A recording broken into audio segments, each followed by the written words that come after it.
Welcome back to the new vlog. આજના નવા વ્લોગમાં તમારા સૌનું સ્વાગત છે. અને બધાને જય શ્રી કૃષ્ણ, રાધે રાધે, હર હર મહાદેવ, જય સ્વામિનારાયણ, જય યોગેશ્વર અને જય સચ્ચિદાનંદ. અને આઈ હોપ કે તમે બધા મજામાં હશો ને જો હું પણ મજામાં છું. તો આજે છે 25 ફેબ્રુઆરી. 25 ફેબ્રુઆરી છે તમને કહું. હા 25 ફેબ્રુઆરી છે એમ. હા તો જો આજે છે 25 ફેબ્રુઆરી ને આજે છે મહાવદ બારસ અને કાલે છે મહાવદ તેરસ. તો મહાવદ તેરસના દિવસે મહાશિવરાત્રીનું મહાન પર્વ આવે છે અને કાલે છે લાસ્ટ ડે ઓફ કુંભ મેળો. કુંભ મેળાનો છેલ્લો દિવસ છે. તો જે કોઈને ડિજિટલ સ્નાન કરવું હોય તો ઇઝ પોસિબલ છે ડિજિટલ સ્નાન જ તે તો કરાવી લેજો. કેવું કા ડિજિટલ સ્નાન એ વિચાર તો કરો છે. તો એવું બધું એની પાછા ડિજિટલ સ્નાનના કેટલા પૈસા 1000 રૂપિયા ને એવું 1100 રૂપિયા તો ડિજિટલ સ્નાન ને એમાં શું ફરક પડે કર્યું ન કર્યું. ઓલું કે મોબાઈલ ને મોક્ષ મળી જાય એવું થાય. તો એવું બધું છે. તો જો અત્યારે ગુડ મોર્નિંગ તો નહીં, અત્યારે ગુડ ઇવનિંગ થઈ ગયું છે. અત્યારે વાગી ગયા છે સાંજના 7 અને જો રોનક પણ ઓફિસથી આવી ગયા છે અને વાળુમાં આપણે બનાવ્યું છે ભાખરી, તુરિયાનું શાક, રીત ગાર્લિક તુરિયાનું શાક છે મારું તુરિયાનું શાક છે. અને અહીંયા છે આ તુરિયાનું શાક વિધાઉટ ગાર્લિક અને એ તમને બતાવીશ ને હું તો એકદમ મિક્સ અને ફોટો એમાં દેખાય જ નહીં કારણ કે બધાને ચોળીને ખાવાનું હોય. મેં મારી જિંદગીમાં કોઈ ચોળી નથી ખાધું, મને ચોળતાય નથી આવડતું. એટલે રીતના બે અલગ અલગ શાક બનાવ્યા છે એમ. પછી આજે મેં છે ને એક રીલ્સ જોતી હતી એમાં વાંચતી હતી એમ કે છોકરીને લગ્ન થઈ જાય ને પછી ખાવામાં કેવું અમુક વસ્તુ બહુ ફેવરિટ હોય એમ. પછી તો શું કે લગ્ન કરીને આવે સાસરા બધાને અલગ અલગ બધાનું ટેસ્ટ હોય. પછી છોકરા થાય તો એને અલગ ખાવા જોઈએ. તો પછી ઘરમાં ગૌઢા હોય તો એને અલગ ખાવા જોઈએ કે નહીં. તો જે ઘરના મુખ્ય ધણી હોય ને બનાવવા વાળા એ પોતાની મનપસંદ વસ્તુ છે ને બહુ ઓછી બનાવે અથવા તો બનાવે જ નહીં એમ. બીજાની મનપસંદ કઈ વસ્તુ હશે ને એ બનાવશે. જો તમે પણ આવું ફીલ કરતા હોય ને તમે જરૂરથી કોમેન્ટ કરજો. પણ હું છે ને મારી મનપસંદ વસ્તુ બનાવી જ દઉં. એટલે મારે એમ કહેવાનું છે મનપસંદ વસ્તુ ક્યારેક ક્યારેક બનાવી દે. પણ મોટે ભાગની ગૃહિણી મારા ભાવના બેન મમ્મી છે ને ઈ જ એમ કે તમે હોનાની વસ્તુને સામે ધરો ને તો એ પેલા અમને ખાવા આપશે અને વધે ને તો ખાવું છે ખાય કાંઈ એમ કે મારે નથી ખાવું મને ભૂખ નથી લાગી એમ કહી દે પણ નહીં ખાય. એટલે તમે જો આવું ફીલ કરતા હોય ને તો તમે જરૂરથી કોમેન્ટ કરજો. આ વાત તો અચાનક આવી ગઈ, વાત કરવાની નહોતી તો ખબર નહીં મનમાં આવી ગયું. તો એવું બધું છે. અને આજે તો નવીનમાં હા મારે બતાવવાનું છે ઓલું અનબોક્સિંગ કરવાનું છે. તો જો રોનક મોબાઈલ પકડી રાખશે ને તો આપણે અનબોક્સિંગ કરશું કારણ કે એને ખાટલો ભરવાનો છે એને. તો જોઈએ ખાટલો ભરવી છે કે અનબોક્સિંગ કરીએ છીએ. ચાલો હવે જોઈએ શું કરીએ છીએ. અત્યારે બીજું તો કાંઈ વાળું તો કરી લેવી. અને હા અશ્વિન કાલે મહાશિવરાત્રી છે ને તો બધાને હેપી મહાશિવરાત્રી. અને કોણ કોણ મહાશિવરાત્રી રહેવાના છે અને મહાશિવરાત્રીની પૂજા પણ કરવાના છે એ તમે જરૂરથી કોમેન્ટ કરજો. અને એવું બધું છે. તો ચાલો મહાશિવરાત્રી વિશે આપણે આગળ વાત કરીશું. પેલા હું ભાખરી કરી નાખું, ગેસ બળી જાય, ગેસ ખોટે ખોટો વહી જાય છે એવું થાય છે. ચાલો ફટાફટ ભાખરી કરી નાખું. એકદમ મસ્ત મજાનું બની ગયું છે. અને રોનક જમવા માટે પણ બેસી ગયા. પપ્પાને હાથ કરો એટલે આવે. અને આ બાજુ મેં તાંબાનો જે માટલું છે ને એને મસ્ત ધોઈ નાખ્યું છે. અને હું કહું છું તાંબાને આપણે મૂકશું બરોબર, આવતા શિયાળામાં વાપરશું તે કાળો થઈ જાય એમ. તો આનું કાંઈ એવું છે કે આ ગોળાને આપણે કંઈ ચોપડી દેવી લગાવી દેવી તો કાળો ન થાય એમ. એવું કાંઈ ખબર છે તમને? ભગવાન જાણે એમ. તો એવું છે તો તમને ખબર હોય ને તમે કોમેન્ટ કરજો કારણ કે હવે તો આપણે એમાં ઠંડુ પાણી કે પાણી તો પીવા નથી. શિયાળામાં રાખ્યું હતું બહુ ઠંડુ ન થાય ને એટલે તાંબાનો ગોળો રાખ્યો હતો. તો મસ્ત મજાનો પીતાંબરીથી આપણે ધોઈ નાખ્યો છે. તો હવે મસ્ત મજાનો રહીને એના માટે તમને કંઈ ખબર હોય ને કે એવું કંઈ ઓઇલ આવતું એ લગાડવાનું હોય કે એનીથિંગ એલ્સ બીજું કંઈ હોય ને તમે જરૂરથી કોમેન્ટ કરજો. તો જો અહીંયા બા પણ બેઠા છે. જય શ્રી કૃષ્ણ બા. જમી લેવું છે કે જમી લેવું છે કે વાર છે? જમી લેવું છે કે વાર છે એમ? હે ત્યાર થઈ જ જાય ને. ઠીક બરોબર. તમારા સમયમાં તમે કયા વાસણ વાપરતા? તાંબાના, લોખંડ, પિત્તળના? ઠીક. માટીમાં ન બનાવતા? અને તકેલું હોય ને ઈ માટીનું હોય. ઠીક. એવું બધું હતું. માટીનું પિત્તળના બે ભેગા વાસણ હોય અલગ અલગ. એટલે જ બધા તંદુરસ્ત રહે. હા એટલે બધા તંદુરસ્ત રહ્યા. એ વાત સાચી. એલ્યુમિનિયમ ને સ્ટીલના. ત્યાં હતું મારે કાંઈ. હા ત્યારે તો એવું નહોતું તમારા સમયમાં તો એવું. અમારા સમયમાં એવું હતું. તો એવું છે તો ચાલો આપણે પણ વાળું કરી લઈએ. કાલ મહાશિવરાત્રી છે. થાય. હા સારું હોય. મહાશિવરાત્રી. મહાશિવરાત્રી. શિવરાત્રી મહાશિવરાત્રી. હા મહાશિવરાત્રી. તો એવું બધું છે તો ચાલો આપણે હવે જમી લઈશું. તમારે રહેવાનું છે મહાશિવરાત્રી? ફરાળમાં શું બનાવી દેવા? ફરાળમાં તો શું ખાવું છે તમારે? સૂકી ભાજી બને બટેકા છે તો જોઈએ ચાલો ને. રે હોય તો કહેજો. સાબુદાણાની ખીચડી બનાવી દઉં તો એવું છે તો ચાલો બધા વાળું કરવા માટે. તો જો અત્યારે વાગી ગયા છે સાંજના 8 ને આ બાજુ જો રોનક છે ને એ પાર્ટી ભરે છે કે એકલા જો કેટલી એને ભરી નાખી. સારું કહેવાય. પણ હવે સંજયભાઈ આવ્યા છે તે કહે કે હું હમણાં કરાવીશ તો સંજયભાઈ બેઠા છે જમવા અને પછી અહીંયા આપણી પાર્ટી થાય છે. તો પહેલાં છે ને વર્ટિકલ કર્યું. કાં તમે પહેલાં શું કર્યું? ઊભું કર્યું. તો ગાંઠ આ મારી તમે કેમ કાઢી નાખી? અને પછી જો આડું આવી રીતના ભરે છે તો એવું બધું છે. તો કોને કોને પાર્ટી ભરતા આવડે છે રોનકની જેમ કોમેન્ટ કરજો. કોઈ ન આવડતી હોય એ વાત સાચી. આપણે હવે પૂજા પાત્ર ગયા હતા ને તમે ખાટલો ભર્યો તો બધા લે કે રોનક નહીં કે જમાઈ નહીં કે પાર્ટી ભરતા આવડે છે કે હવે કે ખાટલા ભરવાનું થાય ને જમાઈને બોલાવવા પડશે એમ કહેતા હતા. ખબર છે?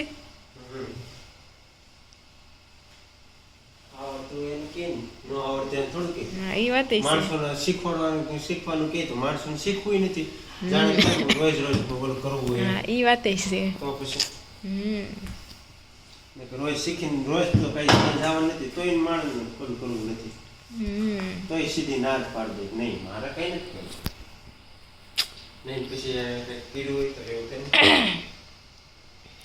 તો જો અત્યારે ભરાઈ રહ્યો છે ખાટલો તો કોમેન્ટ કરવાનું ભૂલતા નહીં કોણ કોણ ખાટલા વાપરે છે.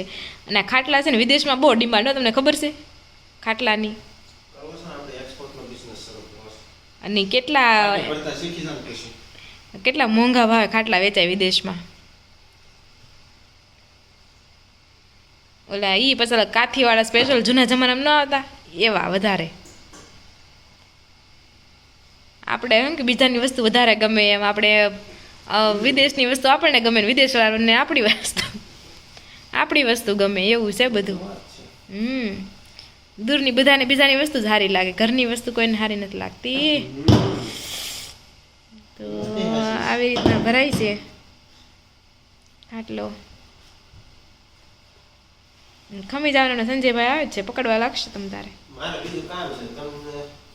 ઓકે ઠીક. મારે કામ છે એટલે જ ને નકર તો હું કરાવવા લાગત. તો ચાલો જા થાય છે ખાટલો ને એકદમ રેડી થઈ જાય ને પછી એને બતાવશું. જો 8:15 થઈ ગયા છે ને આપણો ખાટલો પણ ભરાઈ ગયો છે. બંને ભાઈ થઈને ખાટલો ભરી નાખ્યો છે.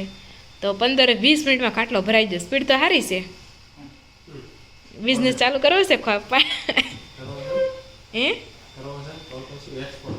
એક્સપોર્ટ કરવા છે તો સારું. ત્યાં વિદેશમાં અમુકનું વધારે પૈસા મળશે. ડોલરમાં પૈસા આવશે. ચાલુ કરજો બીજું હું વહેલી તકે. નકર આપણા સબસ્ક્રાઈબર કેટલા બધા છે. નહીં એ લોકો ચાલુ કરશે ને ધંધો ભાંગશે પાછો. એટલે વહેલા તે પહેલાના તકે ચાલુ કરજો. મારો વિડીયો વાયરલ થઈ જાય બધાને આઈડિયા મળી જાય પાછો. એટલે જ ને તો તો જો આવું બધું કામકાજ ચાલી રહ્યું છે. પાર્ટી ભરવાનું કેવી સરસ ભરી નાખી.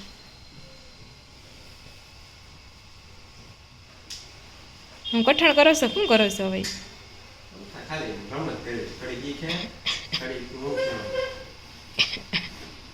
આજે ક્યાં ને કઠણ કરતા હોય એવું પણ તો જગ્યા એટલી બધી કેમ નીકળે છે એમ કહું.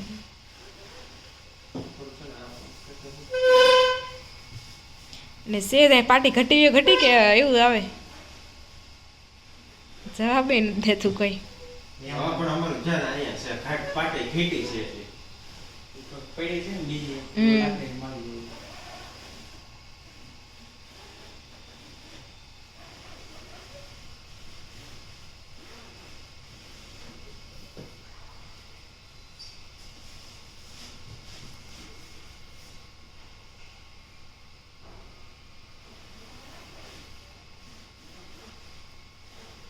તો જો ફાઇનલી આપણો ખાટલો ભરાઈ ગયો છે ને છેલ્લે થોડું ઘટતું હતું ને એ ખેંચીને એટલું થઈ ગયું છે એટલે હવે નહીં ઘટે એવું લાગે છે મને.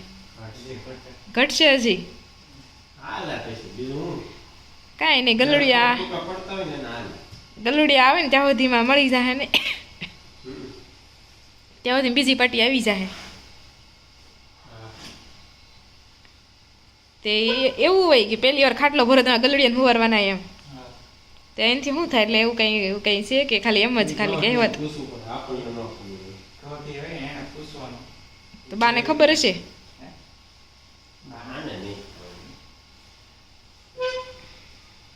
તો તમને ખબર હોય ને તમે કોમેન્ટ કરજો કે ખાટલો નવો ભર્યો હોય ને તો પેલા ગલુડિયાને બેહારવાને એવું હોય કે ન હોય કે કેમ હોય, અને હોય તો શા માટે હોય તમે જરૂરથી કોમેન્ટ કરજો. આજ અમને નવું જાણવા મળ્યું કંઈક. તો જો અહીંયા આપણો ખાટલો ભરાઈ ગયો છે મસ્ત મજાનો. તો હેલો એવરીવન, જો અત્યારે વાગી ગયા છે 9 અને કાલે છે મહાશિવરાત્રી. તો બધાને મહાશિવરાત્રી, હેપી મહાશિવરાત્રી. અને અમારે બીજું કહેવાનું હતું કે હા, મહાશિવરાત્રીને ઘણા લોકોને એમ હોય કે મહાશિવરાત્રી એટલે ભગવાન શંકર અને પાર્વતીના મેરેજ થયા હતા ત્યારે એમ. તો એના મેરેજ ત્યારે નથી થયા, આઈ થિંક એના મેરેજ છે ને ચૈત્ર મહિનામાં થયા હતા એમ. એટલે એની ઘણા લોકો રીલ્સ પણ એવી આવે છે કે એના મેરેજ છે પણ એના મેરેજ બિલકુલ પણ નથી. આ દિવસે છે ને લિંગનું પ્રાગટ્ય થયું હતું. એ કથા બધાને ખબર હશે કે સૌથી પહેલા બ્રહ્મા અને વિષ્ણુ વચ્ચે કે યુદ્ધ થયું કે હું મોટો, હું મહાન. તે પછી એક લિંગ છે એનું પ્રાગટ્ય થયું, અગ્નિ સ્વરૂપ લિંગ એનું પ્રાગટ્ય થયું કે જેનો કોઈ અંત નહોતો. પાતાળમાં જાય તો કંઈ અંત નહીં, ને આમ બ્રહ્માંડમાં જાય ને આકાશમાં તો એનો અંત નહીં, એનો અંત હતો જ નહીં એમ.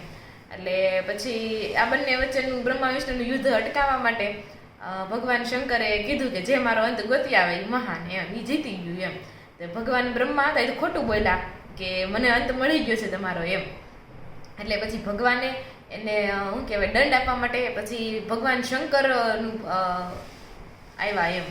એટલે પછી ભગવાન શંકરે બ્રહ્માંડના 5 મુખ હતા એમાંથી એક મુખને કાપી નાખ્યું, એટલે બ્રહ્માને 4 મુખ રહ્યા. તો આ કહાની હતી અને એ દિવસે લિંગ સ્વરૂપમાં પ્રાગટ્ય થયું હતું, એટલે આપણે એને મહાશિવરાત્રી તરીકે સેલિબ્રેટ કરીએ છીએ. તો એવી છે. બીજી કથા એવી હોતી છે કે આ દિવસે છે ને ત્રેતાયુગની શરૂઆત થઈ હતી. અને ત્રીજી કથા એવી પણ છે કે ચંદ્રમાને શ્રાપ આપ્યો હોય પાર્વતીના સતીના પિતાએ શ્રાપ આપ્યો હોય, પછી એનો ધીરે ધીરે ક્ષય થવા મળે અને પછી ભગવાન શંકર આવે અને એને ઉગારે કે હવે તારો કે 15 દિવસ ક્ષય થાય અને 15 દિવસ તું વધશ એમ. એટલે 15 દિવસ પૂનમમાં કેમ ઘટતું જાય વધતું જાય એવી રીતના આવે છે, શુક્લ પક્ષ ને કૃષ્ણ પક્ષ. તો એ ટાઈપનું છે. તો 3 કથા તો મને ખબર છે કે આ રિલેટેડ છે મહાશિવરાત્રીની, પણ ઓલું મેરેજવાળી તો બિલકુલ છે જ નહીં. અને આ સિવાય તમને કંઈ ખબર હોય તો તમે જરૂરથી કોમેન્ટ કરજો. ને બધાને હેપી મહાશિવરાત્રી. તો ચાલો આપણે છે ને લગભગ કાલે ભગવાન શિવની પૂજા કરવાના છે, પણ લગભગ ઘરે જ કરવાના છે. તો પણ જો કંઈ આમ તેમ હશે તો કાલે તમને જરૂર બતાવશું.